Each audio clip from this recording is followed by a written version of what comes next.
Hello friends, welcome to my channel hi fi knowledge. Friends, आज हम पढ़ने वाले हैं दिल्ली सल्तनत। और दिल्ली सल्तनत में अपन क्या पढ़ रहे थे? तो अपन पढ़ रहे थे गुलाम वंश। तो आज अपन ने पिछली वीडियो में कुतुबुद्दीन ऐबक के बारे में पढ़ लिया था और आज हम पढ़ने वाले हैं इल्तुतमिश के बारे में। तो आप चैनल को लाइक करें और सब्सक्राइब करें। चलिए देखें फ्रेंड्स, देखिए मैंने आपको बताया था जब मैं कुतुबुद्दीन ऐबक पढ़ा रही थी तो कुतुबुद्दीन ऐबक के बाद आते हैं आराम शाह। उनके बारे में यहाँ पर नहीं लिखा है क्योंकि वो मात्र थोड़े से ही टाइम के लिए आते हैं, मतलब मान लीजिए कुछ महीनों के लिए ही आते हैं। और फिर आराम शाह की जो मृत्यु होती है वो इल्तुतमिश के द्वारा कर दी जाती है और फिर इल्तुतमिश क्या बन जाते हैं? शासक बन जाते हैं। तो चलिए अब देखिए इल्तुतमिश कब से कब तक रहते हैं। तो ये 1211 से 1236 तक रहते हैं। अब देखिए इनके बारे में अपन पॉइंट टू पॉइंट पढ़ेंगे। गुलाम वंश का वास्तविक संस्थापक किसे माना जाता है? इल्तुतमिश के लिए माना जाता है। फ्रेंड्स, यहीं से आपके क्वेश्चन आना स्टार्ट हो जाते हैं। पॉइंट से पढ़ेंगे तो इजी पड़ेगा। अब देखिए गुलाम वंश का वास्तविक संस्थापक कहा जाता है और दिल्ली का पहला वैधानिक सुल्तान भी किसे माना जाता है? तो वो इल्तुतमिश को माना जाता है। और दिल्ली का वैधानिक सुल्तान इन्हें क्यों माना जाता है? क्योंकि इन्होंने क्या किया था, जो राजधानी थी उसके लिए लाहौर से दिल्ली स्थानांतरित कर लिया था। अब कुतुबुद्दीन ऐबक थे, उनकी राजधानी क्या थी? लाहौर थी। और जो इल्तुतमिश थे तो इन्होंने लाहौर से कहाँ पर कर ली थी? दिल्ली स्थानांतरित कर ली थी। इसलिए इन्हें दिल्ली का पहला वैधानिक सुल्तान भी माना जाता था। अब नेक्स्ट देखिए, खलीफा से मान्यता प्राप्त करने वाले पहले सुल्तान। तो जो इल्तुतमिश थे तो वो क्या थे कि इन्होंने खलीफा से जो मान्यता प्राप्त करी थी तो इसलिए वो सुल्तान बन गए थे। और ऐसा भी क्वेश्चन आता है कि सुल्तान की उपाधि धारण किसने की थी? तो इल्तुतमिश ने सुल्तान की उपाधि धारण की थी। क्यों की थी? क्योंकि उन्होंने खलीफा से मान्यता प्राप्त की थी। तो खलीफा से मान्यता प्राप्त करने वाले पहले सुल्तान कौन हो गए? इल्तुतमिश हो गए। अब देखिए दिल्ली को स्थायी राजधानी बनाने वाले पहले सुल्तान। दिल्ली को स्थायी राजधानी कैसे बना लिया था? क्योंकि इन्होंने लाहौर से दिल्ली में अपनी राजधानी को स्थानांतरित किया था, इसलिए इनकी स्थायी राजधानी क्या हो गई? दिल्ली हो गई। अब नेक्स्ट देखिए, मंगोल आक्रमण का सामना करने वाले पहले सुल्तान। और फ्रेंड्स, ये भी क्वेश्चन आता है जब ये इन्होंने सुल्तान की उपाधि धारण नहीं की थी, ये उसके पहले कहाँ के गवर्नर थे? तो ये उसके पहले थे बदायूं के गवर्नर थे जब इन्होंने सुल्तान की उपाधि धारण नहीं की थी। फिर मंगोल आक्रमण का सामना करने वाले पहले सुल्तान थे। तो ऐसा भी क्वेश्चन आता है कि मंगोल आक्रमण को सबसे पहले किसने सामना किया था? तो कौन है वो? इल्तुतमिश है। फ्रेंड्स, अब आइए नेक्स्ट देखते हैं इल्तुतमिश कौन थे? ये इलवरी तुर्क का था। तो ये भी क्वेश्चन पूछा जाता है कि इल्तुतमिश जो थे वो किस तुर्क के थे? तो वो थे इलवरी तुर्क के थे। और मैंने आपको बताया भी था कि गुलाम वंश को क्या कहा जाता है? ममलूक वंश कहा जाता है, इलवरी वंश कहा जाता है, दास वंश कहा जाता है और गुलाम वंश भी कहा जाता है। तो चारों नामों से याद रखना है। तो ये क्या हो गए? इलवरी तुर्क के। अब देखिए जो इल्तुतमिश था वो कौन था? कुतुबुद्दीन ऐबक का गुलाम था। कुतुबुद्दीन ऐबक, अब देखिए मैंने ये भी बताया था कि कुतुबुद्दीन ऐबक भी गुलाम थे और इल्तुतमिश भी गुलाम है। अब इल्तुतमिश किसका गुलाम है? ये कुतुबुद्दीन ऐबक का गुलाम है। और कुतुबुद्दीन ऐबक किसका गुलाम था? ये गौरी का गुलाम था। अब देखिए कुतुबुद्दीन ऐबक का गुलाम होने के साथ साथ ये कुतुबुद्दीन ऐबक का दामाद भी था। जो कुतुबुद्दीन ऐबक था उसने अपनी बेटी की शादी की थी किससे? इल्तुतमिश से की थी। अब नेक्स्ट देखिए कि इल्तुतमिश को गुलामों का गुलाम भी कहा जाता है। तो इल्तुतमिश को गुलामों का गुलाम क्यों कहा जाता है?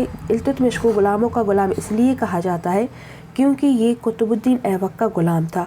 और जो कुतुबुद्दीन ऐबक था तो वो किसका गुलाम था? वो गौरी का गुलाम था। तो गुलाम का गुलाम हो गया ना ये, क्योंकि ऐबक भी गुलाम और फिर ये गुलाम का ही फिर गुलाम हो गया। तो ये इल्तुतमिश क्या हो गया? गुलामों का गुलाम।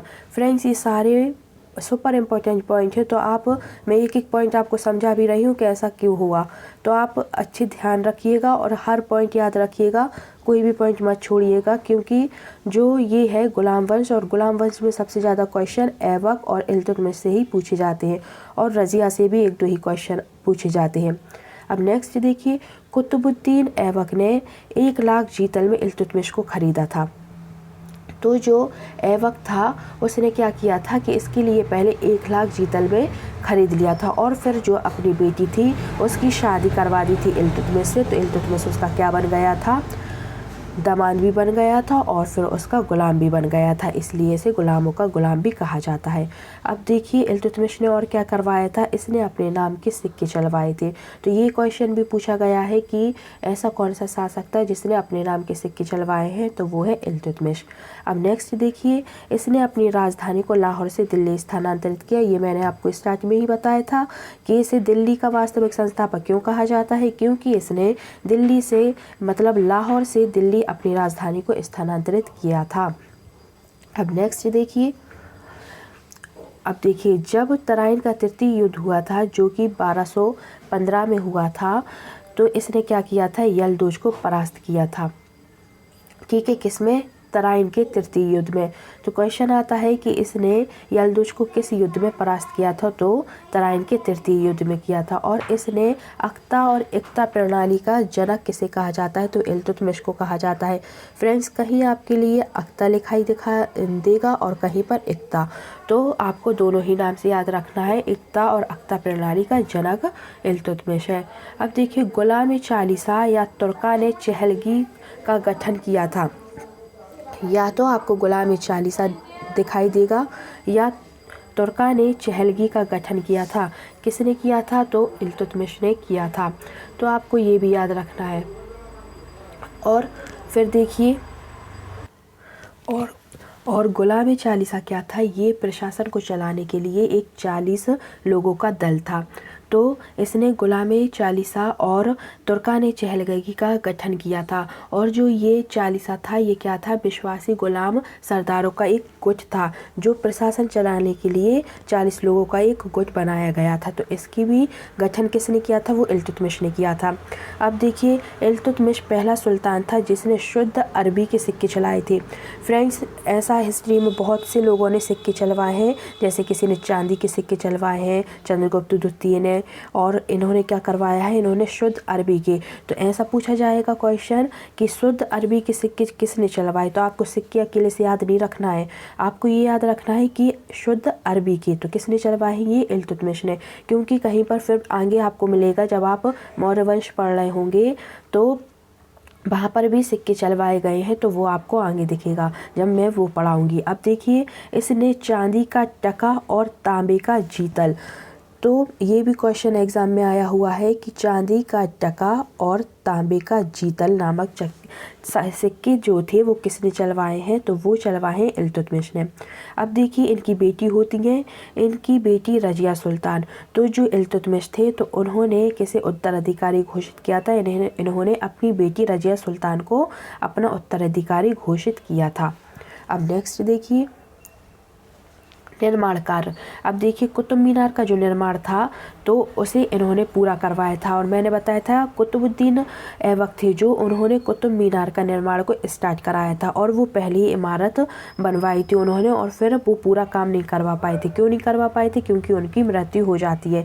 फिर जो कुतुब मीनार का निर्माण जो पूरा था उसके लिए करवाया था इल्तुतमिश ने। और फिर जो फिरोज शाह थे उन्होंने भी तोड़ फोड़ ऐसा कुछ सही करवाया था। अब देखिए, सुल्तानगढ़ी का मकबरा का निर्माण पूरा करवाया था। सुल्तानगढ़ी का मकबरा का निर्माण किसने किया था, तो इल्तुतमिश ने किया था। और ये जो सुल्तानगढ़ी का मकबरा है वो अच्छा, ये देखिए नेक्स्ट लाइन में लिखा ही है, यह मकबरा इल्तुतमिश ने अपने पुत्र नसरुद्दीन महमूद की याद में बनवाया था। तो जो ये इल्तुतमिश थे तो इन्होंने क्या किया था, सुल्तानगढ़ी का मकबरा का निर्माण करवाया था। और ये किसके लिए बनवाया था, इन्होंने अपने बेटे नसरुद्दीन महमूद की याद में बनवाया था। तो ये क्वेश्चन भी एग्जाम में पूछा गया है कि सुल्तानगढ़ी का मकबरा किसने और किसकी याद में बनवाया है। अब नेक्स्ट देखिए, तुर्कों द्वारा भारत में निर्मित पहला मकबरा है। जो सुल्तानगढ़ी का मकबरा था तो वो तुर्कों द्वारा किसमें, भारत में निर्मित पहला मकबरा, तो किसके द्वारा निर्मित है, ये तुर्कों के द्वारा निर्मित है। और फ्रेंड्स फिर देखिए इल्तुतमिश जो आते हैं 1326 में इल्तुतमिश की मृत्यु हो जाती है। और जो इल्तुतमिश होते हैं तो जो इनका मकबरा था वो क्या था, स्क्रैच शैली में निर्मित पहला मकबरा था। तो ऐसा कुछ पूछा नहीं जाता कि किस शैली में निर्मित है, लेकिन आप याद रख लेना कि इल्तुतमिश जो थे उनका मकबरा स्क्रैच शैली में निर्मित पहला मकबरा है। और स्क्रैच शैली मतलब क्या होती है, मतलब इंडो और ईरानी में निर्मित शैली को स्क्रैच शैली भी कहा जाता है। और जो इनका मकबरा था वो क्या था, छत्रविहीन मकबरा था। तो फिर इनके बाद क्या होता है कि इनके बेटे आते हैं रुकनुद्दीन। फिर रुकनुद्दीन में थोड़े से ही समय के लिए रहते हैं और फिर उनके बाद आ जाती हैं रज़िया सुल्तान। तो अपन अब नेक्स्ट क्लास में पढ़ेंगे फ्रेंड्स रुकनुद्दीन और रज़िया सुल्तान के बारे में। उम्मीद है आपको वीडियो पसंद आई होगी। आपको वीडियो पसंद आए तो आप वीडियो को लाइक करें, सब्सक्राइब करें और शेयर करें। Thank you.